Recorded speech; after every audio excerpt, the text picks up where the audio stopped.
Short Answers to Common Objections Against Religion by Father Louis de Segur. 22nd Objection. An honest man ought not to change his religion. We ought to remain in the religion in which we were born. Answer. Yes, when we are born in the true religion, which is the Catholic religion.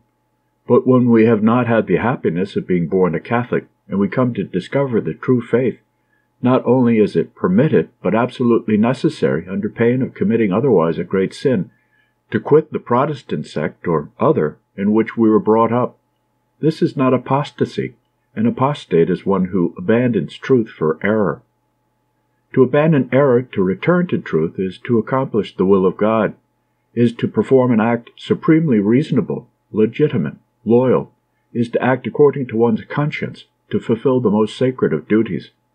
It is, besides, to perform an act of heroic virtue, for the person who thus becomes converted has nearly always to brave a terrible storm, reproaches, contempt, insult, tears, the supplications of his family, of friends, of all the members of the religion he is about to renounce, and of its ministers above all, wounded by this desertion.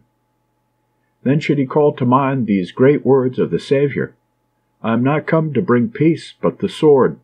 For I am come to set a man of variance against his father, and the daughter against her mother, and the daughter-in-law against her mother-in-law. And a man's enemies shall be they of his own household. He that loveth father or mother more than me is not worthy of me, and he that loveth son or daughter more than me is not worthy of me.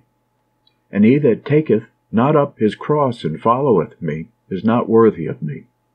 And you shall be hated by all men for my name's sake, but he that shall persevere unto the end, he shall be saved." A celebrated Protestant, Madame de Staël, in a religious discussion, which she had herself provoked on the subject of a change of religion, had recourse to this very trite defense: "I wish to live and die in the religion of my fathers." "And I, madame, in the religion of my grandfathers," replied her witty adversary, "because, as you know, previous to the 16th century, all Christians were Catholics."